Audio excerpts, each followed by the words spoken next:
Guys, ngeri banget ini guys. Lu tau lah ya Indonesia kondisi ekonominya makin kesini makin seru. Apalagi kemarin Bank Indonesia suku bunga udah dinaikin lagi ya, tembus 5,75%. Dan bukan cuman itu, lu udah tau lah artinya kan makin banyak ya perusahaan-perusahaan di Indonesia yang bakal makin mahal lagi bayar bunga pinjaman. Lu punya KPR kayak, lu punya kredit mobil, siap-siap ya bunganya bakal makin mahal nih. Nah bukan cuma itu, inflasi di Indonesia ternyata makin tinggi. Karena di posisi terakhir nih bulan Mei 2026 inflasi kita udah naik tembus 3%. Jadi tepatnya sekitar 3,08% karena terjadi inflasi pangan. Nah bukan cuma soal inflasi, harga Pertamax kemarin juga udah naik tembus Rp16.250 per liternya. Nah teman-teman dari ini semua lu pasti udah tahu lah ya, artinya ya lu sebagai investor juga makin bijaksana seharusnya. Tapi kalau yang gue lihat banyak investor di Indonesia justru makin panik loh. Dan ini aneh. Kenapa? Karena lu sebagai investor harusnya punya mindset inversion, always invert. Contoh gini ya, gue lihat orang panik kemarin tuh, harga dolar makin tinggi, rupiah makin melemah. Apa yang terjadi? Orang pada panik guys. FOMO mereka semua. Padahal kalau lu investor, lu harusnya lakukan identifikasi. Lu tetap tenang, tapi langsung identifikasi bisnis-bisnis apa ya yang seharusnya diuntungkan dengan peristiwa ini. Perusahaan-perusahaan apa ya yang punya penghasilan dalam US dollar, jadi mereka bisa dapat keuntungan dari selisih kurs yang ada. Nah itulah mindset seorang investor, bukan malah jadi FOMO kayak pengkhianat bangsa, malah berbondong-bondong belanja dolar. Ngaco, lu malah mempercepat kehancuran negara kita lu. Ngaco banget lu asli. Tapi ya udahlah, memang realitanya begitulah. Apalagi di bursa efek ya, banyak orang itu yang FOMO doang lah, jadi mereka gampang banget panik. Dan kalau lu perhatiin lagi ya, gue lihat ya ada begitu banyak lah grup-grup saham di luar sana ketika menghadapi situasi ini, apa makin bermunculan tuh investor-investor yang gak ngerti. Karena mereka langsung nanya sama, gue harus ngapain nih? Kondisi kayak begini investasi apa nih? Kita sebaiknya beli saham apa nih? Terus gimana ya caranya supaya kita gak ketinggalan kereta nih? Jadi mereka semua berbondong-bondong melakukan hal yang salah. Karena investor tuh harusnya gak begitu bro. Karena justru investor itu lu lihat peluang yang tercipta dari sana. Lu harus bisa berpikir invert, always invert. Nah di sini gue mau sharing guys. Bagaimana sih metode pola pikir ya, mindset ini salah satu mental modelnya Charlie Munger by the way. Gimana caranya lu menggunakan inversion thinking. Lu invert. Karena inversion thinking ini adalah metode berpikir yang mengajarkan lu gimana sih caranya membalik sebuah masalah, membalik sebuah situasi. Gimana sih caranya mengajukan pertanyaan yang tepat. Ingat lu, pertanyaan yang tepat. Jadi banyak orang itu salah mengajukan pertanyaan guys. Akibatnya apa? Mereka salah punya fokus, salah punya goal. Banyak orang pengennya langsung mencapai target mereka, mencapai target goal mereka. Dan itu salah. Padahal yang harusnya dilakukan menurut metode inversion thinking adalah lu justru harusnya fokus menemukan, mengidentifikasi hal-hal yang menyebabkan kegagalan. Sehingga lu bisa ambil cara terbaik untuk menghindarinya. Jadi kalau lu lihat, makin kesini pun makin banyak yang seperti itu. Karena makin banyak investor yang apa pola pikirnya. Mereka cuma mikir gimana caranya dapat cuan besar. Dan ini salah. Harusnya apa? Harusnya yang mereka pikir adalah gimana sih caranya supaya menghindari kegagalan yang besar. Nah inilah guys, gue mau sharing sama lu ya. 5 metode inversion thinking yang penting nih buat investor saham kuasain. Nah yang pertama guys, ini penting. Jebakan mindset bisa terjadi karena lu salah mengajukan pertanyaan. Dan ini fatal. Kalau lu salah mengajukan pertanyaan, ujung-ujungnya apa? Lu salah dapat jawaban. Karena pertanyaan lu aja udah salah. Nah apa yang sering orang salah? Pertama gini, ketika situasi ekonomi begini, mayoritas orang itu nanyanya apa? Investor nih. Gimana caranya biar bisa untung besar? Akibatnya apa? Mereka cari begitu banyak peluang supaya bisa untung besar. Ujung-ujungnya apa? Zong. Kena tipu, investasi bodong, salah. Karena apa? Pertanyaannya salah. Seharusnya lu invert. So pertanyaan yang harus lo ajukan adalah gimana sih caranya supaya bisa rugi besar? Itu yang harusnya lo tanya. Gimana ya caranya biar bisa rugi besar? Dan ini jauh lebih penting guys. Kenapa? Karena dalam dunia investasi ya, satu kesalahan besar aja kalau lo buat itu. Satu kesalahan besar itu udah cukup untuk menghapus bertahun-tahun keuntungan yang lo udah punya. Cukup dengan satu kesalahan fatal. Lu punya profit nih dari kemarin nih kecil-kecil, lu bilang lama-lama menjadi bukit. Itu bisa lenyap seketika guys. Cukup karena satu kesalahan yang besar. So artinya di sini lu bukannya berfokus mencari gimana sih caranya biar bisa untung besar. Lu harusnya fokus gimana sih caranya bisa rugi besar. Dan lu identifikasi apa sih faktor-faktor yang menyebabkan investor retail bisa rugi besar. Apa misalkan? Pertama, ikut-ikutan beli saham gorengan. Lu identifikasi tuh. Yang kedua, udah ikut-ikutan beli saham gorengan, mereka beli lagi nih saham-saham gorengan yang lagi ngetren tanpa analisis. Mampus dah. Ujung-ujungnya apa? Mereka nanti nggak sadar, mereka justru beli sebuah saham itu justru ketika euforianya lagi tinggi banget. Mereka beli di pucuk. Dan karena justru mereka beli sahamnya itu di pucuk, ya ujung-ujungnya apa ya? Ketika terjadi market crash, ya mereka yang pertama kali rugi besar. Ya wajar aja, karena mereka beli itu gara-gara ikut-ikutan, ikut rekomendasi orang, gara-gara FOMO, takut ketinggalan. Dan kalau ditanya, mereka beli saham itu ya tadi ya gara-gara viral nih di media sosial nih, ngetren ini sahamnya, banyak influencer yang beli. Terus dalam hitungan bulan apa yang terjadi? Harga sahamnya turun, anjlok, hancur lebur, panik selling mereka, akhirnya udah beli di pucuk, jual malah di bawah. Lo bayangin, mereka justru beli di harga mahal, jual di harga murah. Apa yang terjadi? Boncos, rugi besar. Disitulah mereka baru sadar, oh ternyata mereka membeli saham itu justru di fase ketika harga sahamnya paling mahal, di titik tertinggi. Selama ini mereka gak sadar guys. Karena mereka apa? Fokusnya cuan gede. Oh ini sahamnya naik terus. Mereka fokusnya di situ aja. Fokus apa? Gimana caranya bisa untung besar. Padahal yang harus dipikir, gimana caranya saya bisa rugi besar. Itu yang harus lu pikirin. Sehingga lu bisa hindarin jebakan-jebakan itu. Karena yang namanya investor, lu dunia investasi ya, lu kan jangka panjang. Lu harus memastikan diri lu bisa bertahan lama. Bukan 1 detik, 2 detik, 2 bulan, 3 bulan terus nanti panic selling. No, enggak. Lu harus bisa bertahan lama. Dan yang bisa menang dalam jangka panjang bukan yang paling pintar guys di dunia saham, tapi justru investor yang bisa menghindari membuat kesalahan-kesalahan yang fatal. Makanya lu gak usah heran, kayak di video ini gue udah bilang, justru ketika banyak orang yang ngetrend pengen banget beli sahamnya brand, ini sekali lagi bukan promosi atau jual atau beli saham brand, enggak, buat sharing aja, edukasi kita. Banyak orang yang pengen banget beli saham ini, wah nanti bisa puluhan ribu apa segala macem lah. Wah kalau lu inget zaman itu, wah semua orang pada puji-puji. Gue satu-satunya yang bilang, hati-hati lu, karena gue yakin saham ini bisa nyungsep ke 3.000-an perak. So kalau ditanya pada detik ini, gue tertarik atau tidak untuk membeli brand di harga 6.000, sekali lagi ini bukan rekomendasi beli atau rekomendasi jual. Kalau gue dikasih pertanyaan seperti itu, gue akan jawab, gue akan nawar.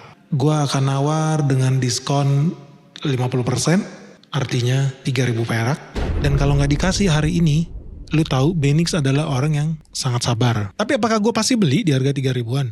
Belum tentu, karena ketika itu terjadi gue tahu tawaran itu akan terjadi, harga brand ini akan bergerak menuju harga yang gue inginkan, yaitu berapa tadi? 3.000 itu. Dan itu akan tercapai kalau ramalan gue menjadi kenyataan, dan menurut gue akan terjadi kenyataan. Padahal saat itu harganya 6.000 perak, naik terus. Ketika gue bilang bisa 3.000 perak, apa yang terjadi? Banyak haters bermunculan ngata-ngatain gue. But that's okay. Kenapa? Karena mereka, namanya juga orang bodoh. Cita-cita mereka tambah miskin. Ya sudahlah. Kenyataannya gimana? Ya terbukti. Nggak nyampe 2 tahun ternyata harga saham brand jatuh guys. Drop parah. Tapi ya udahlah, zaman itu banyak haters, ya that's okay lah. Karena mereka kan mayoritas cita-citanya tambah miskin. Dan mereka ya punya mindset, saatnya momen bagus, untung besar, harus beli, ikut yang hype, ikut yang trending. Enggak, gue satu-satunya bilang no, enggak, gue gak akan beli itu. Karena gue yakin bakal nyungsep jatuh di bawah 3.000. Apa yang terjadi ya? Ternyata gak nyampe 2 tahun harga saham brand nyungsep bro ke bawah 3.000. Jadi 2.900-an perak ya guys kemarin. Well sekali lagi ini bukan rekomendasi jual atau beli saham tertentu. Enggak, brand pun bisnisnya bagus. Bisnisnya oke, produknya pun gue suka. Tapi kalau lu bicara soal saham ya lu harus bisa lakukan analisis yang mendalam. Supaya ketika lu mau memutuskan untuk membeli suatu saham tertentu, lu udah tahu itu bukan karena rekomendasi, bukan gara-gara influencer, itu bukan gara-gara lu FOMO, enggak, tapi karena udah melakukan analisis sendiri. So penting guys buat lu menghindari diri lu dari jebakan-jebakan besar itu. So ajukan pertanyaan yang benar. Bukan bertanya gimana caranya bisa cuan besar, tapi lu harus bertanya gimana caranya supaya tidak rugi besar. So lu bisa terhindar dari lubang-lubang jebakan Batman itu. Nah yang kedua guys, banyak orang itu nanya, hari ini beli saham apa? Apa sih ciri-cirinya saham yang harus dibeli? Perusahaan apa sih yang harus kita beli? Itu salah. Kenapa? Karena yang namanya inversion thinking, investor sejati ini yang bener ya. Mereka nggak sibuk guys cari-cari saham yang terbaik. Ini gue kasih tahu lah, teman-teman mungkin di sini yang udah follow Benix 5 tahun lebih pasti udah tahu lah. Gue ini sangat-sangat ahli, bukan mencari saham yang harus dibeli, itu mah gampang guys. Ada jauh yang lebih penting lagi adalah lu tahu apa sih ciri-ciri saham yang harus dihindari, apa sih ciri-ciri perusahaan yang harus lu jauhi. Itu jauh lebih penting guys. Sayangnya nih guys, mayoritas investor itu ya fokusnya apa? Wah cari saham yang bagus apa nih, cari rekomendasi saham yang oke apa nih, beli saham apa nih, itu udah kesalahan fatal. Nggak begitu caranya guys. Lu harus tahu dulu saham apa yang lu harus hindarin. Ada 800 lebih saham di IHSG. Artinya ada begitu banyak lubang jebakan yang lu harus ketahui. Karena nggak semua saham worth it untuk dibeli. Bisa karena perusahaannya memang bodong, bisa juga karena momentumnya sudah lewat atau belum datang, bisa juga karena ada saham lain yang jauh lebih bagus untuk dipegang sahamnya. So kalau ditanya gua itu nggak menghabiskan waktu buat cari-cari saham yang harus dibeli guys. No, jauh lebih penting buat tahu saham-saham apa yang harus dihindarin. Misalkan gini, perusahaan yang nggak sustainable lah bisnisnya, utangnya terlalu besar, nggak mungkin bisa dilunasin. Even sampai 200 tahun ke depan sekalipun kita bisa lunasin nih utang ini. Bahaya guys. Kedua, perusahaannya walaupun dia punya laba tapi labanya nggak stabil, naik turun nggak jelas. Lu harus hati-hati. Nah yang ketiga, perusahaan yang gak berani kasih laporan keuangan yang transparan, yang akuntabel. Oh udah, lu harus hati-hati nih. Gimana ceritanya lu bisa beli saham tapi gak pernah ngasih laporan keuangan? Atau laporan keuangannya banyak palsunya, banyak bodongnya, banyak tipu-tipunya. Ujung-ujungnya lu sama kayak beli kucing dalam karung. Lu sebetulnya mau investasi apa mau gambling guys? Lu harus pikirkan lagi tuh. Jadi lu harus bertanya-tanya di situ. Jadi jangan lu fokus cari saham apa yang bagus, cari saham apa yang harus dibeli. Enggak. Lu harus tahu dulu saham apa yang lu harus hindarin. Karena ujung-ujungnya kalau lu laporan keuangannya aja lu kagak dapet, banyak jebakan pun kalau ada. Ujung-ujungnya lu gimana bisa memahami bisnisnya. Ujung-ujungnya pun kalau lu beli saham itu lu sedang membeli sebuah bisnis yang lu tidak pahami. Dan karena lu tidak paham bisnis yang lu lagi investasikan duit lu, ya lu harus siap-siap boncos guys. Dan ini contoh nyata ada begitu banyak lah perusahaan gue lihat di bursa efek mau Indonesia kayak Amerika kayak dari luar kelihatan bagus laporan keuangannya. Dari luar kelihatan murah harga sahamnya. Oh kayaknya diskon nih. Tapi ternyata setelah lu buka pintunya lu lihat di dalamnya apa isinya. Perusahaan bodong. Perusahaan yang rugi bertahun-tahun. Perusahaan yang arus kasnya negatif. Perusahaan yang bisnisnya sebetulnya ya nggak punya keunggulan. Mereka kalah dibanding kompetitor. Nggak pernah kompetitif. Dan perusahaan yang ternyata dikelola oleh manusia-manusia manajemen yang tidak GCG. Manusia yang ternyata isinya rampok. Nah, lu harus hati-hati tuh. Dan ini yang paling banyak orang-orang boncos di bursa efek. Jadi ingat ya guys, banyak banget lo investor di IHSG yang gua temuin, mereka tuh boncos, rugi, habis-habisan di bursa efek, bursa saham. Bukan karena mereka nggak bisa memilih perusahaan yang bagus, bukan. Tapi mereka melakukan kesalahan paling fatal di dalam hidupnya karena tidak kenal, tidak mampu menghindari saham-saham yang buruk. Ini realita dan banyak orang yang gagal paham. Dan ini yang berulang kali gue ajarin ya ketika gue masih ngajar mungkin 4 tahun, 3 tahun lalu. Teman-teman pasti tahu lah kalau di sini followers Sejati Benix ya. Kita punya segmen namanya saham papan kuning. Buat yang paham-paham aja ya, pasti ngerti lah. Kalau Benix udah syuting ada papan kuning artinya apa? Ada warning guys. So kalau lu kembali ke masa lalu ya, ke 3 tahun, 4 tahun yang lalu. Lu bisa lihat di belakang layar gue. Itu ada sebuah tulisan EPPI. Terus apalagi di bawahnya? Ada saham. Terus di bawahnya lagi ada saham SBEP. Buat teman-teman yang paham aja lah. Apa maksudnya sih segmen Benix ini? Simpel aja. Hari ini gimana sih nasibnya saham-saham itu? Yang pertama, saham EPPI. Apa yang terjadi? Sekali lagi bukan rekomendasi jual, beli atau hold saham tertentu. Makanya gue berulang kali ya, lu kalau nonton Benix, pakai cermin lu, biar lu ngaca dikit sebelum lu komentar asal bacot. Saat itu, wah sahamnya naik. Wah gila, ada yang bilang, wah ini bisa naik 200%, bisa naik 3000%. No, gue satu-satunya yang bilang, hati-hati. Kenapa? Karena hari ini jadi kenyataan. Saham EPPI hari ini apa? Suspend. ARB berturut-turut, lu kalau udah masuk ke sana lu bisa jadi kagak keluar lagi. Terus saham apa lagi? Saham SBEP. Apa yang terjadi dengan SBEP? Wah saat itu juga banyak orang yang ngamuk karena naik 7000%. Wah harus berbondong-bondong nih orang katanya harus beli, kalau nggak beli rugi lu. Lu harus hati-hati. Ternyata hari ini apa yang terjadi? Saham SBEP suspend guys. Lo kalau punya duit di situ gimana ya nasibnya ya. Tapi ya sudahlah, pada saat itu ketika gue bikin video itu ya banyak orang yang nyinyir, banyak orang yang tidak paham karena mereka goblok. Bahkan banyak profesor-profesor S3 guru besar pun marah-marah. Nggak mungkin lah ini saham kan bagus banget bisa naik ribuan persen. Ayo banyak banget ceritanya. Hari ini apa? Ya udah. Takdir berkata lain. Ujung-ujungnya waktu membuktikan Benix yang benar. Karena perusahaan-perusahaan itu sekarang suspend semua. Lu kalau punya duit di sana lu nyangkut bro. So dari situ udah tahu ya. Apa sih yang penting? Banyak orang itu menghabiskan waktunya untuk belajar apa? Cari saham yang bagus. Tanya sana tanya sini. Cari perusahaan apa yang harus kita beli, yang harus kita invest. Kagak. Gimana lu bisa cuan? Itu aja lu udah kagak paham. Bahwa yang harus pertama kali lu lakukan sebagai investor adalah lu harus tahu dulu saham apa yang lu harus hindarin. Tapi percaya gak lo? Mayoritas investor di bursa saham bahkan tidak tahu saham apa yang harus dia hindarin. Makanya lo gak usah heran ada 800 lebih saham di bursa efek. Yang artinya ada begitu banyak lubang jebakan Batman guys. guys. Tapi ya udahlah guys, mayoritas orang di Indonesia pun gak paham dengan inversion thinking. Kalau suruh nyinyir jago, kenapa? Ya simpel aja, karena cita-cita mereka tambah miskin. Ya sudahlah. Well, anyway kita masuk yang ketiga guys. Yang ketiga ini penting loh. Karena yang ketiga ini banyak orang juga yang masih tanya-tanya. Sampai itu sekarang, gimana sih Om Benik cara bikin portofolio yang bagus? Ini pertanyaan yang fatal guys. Kenapa? Karena harus yang lu tanya sama gua, gimana sih caranya membuat portofolio yang hancur? Gimana sih caranya membangun portofolio investasi yang pasti nyungsep? Itu jauh lebih penting. Tapi banyak orang kagak paham nih soal ini. Ujung-ujungnya apa? Orang-orang yang kagak paham gimana caranya membuat portofolio saham yang digaransi bikin lu tambah tekor. Ujung-ujungnya apa yang mereka lakukan? All in di satu jenis saham. Enggak melakukan diversifikasi. Enggak punya margin of safety. Terus ujung-ujungnya ketika market crash, apa yang terjadi? Panic selling. Boncos berjemaah. Nah ini banyak guys di Bursa Efek yang kayak begini. Jadi mereka nggak tahu gimana cara membuat portofolio yang bagus karena mereka tidak tahu bahkan gimana cara membuat portofolio yang pasti nyungsep. Gimana caranya membuat portofolio yang jelek. Karena banyak gini ya, orang ujung-ujungnya nggak lakukan diversifikasi. Ada orang datang ke gua, buka-bukaan portofolio. Dia bilang dia udah lakukan diversifikasi. Ini portofolio dia tahan banting katanya. Kenapa? Ya Pak, saya punya duit, saya udah sebar di 5 perusahaan yang bagus-bagus semua. Apa sih lu beli? Saham Bank BCA, saham Bank Mandiri, saham Bank BRI, saham Bank BNI, saham Bank BTN. Jadi semua saham perbankan itu diborong sama dia. Ya lu tau lah gimana nasib dia hari ini. Dia kira dia lakukan diversifikasi, padahal yang dia lakukan tidak. Lu bukan membangun portofolio yang bagus. Tidak. Karena sebetulnya semua kantong lu masuk di keranjang yang sama. Keranjang apa? Keranjang perbankan. Ketika hari ini saham perbankan nyungsep, parah. Apa yang terjadi? Ya seluruh portofolio lu hancur lebur.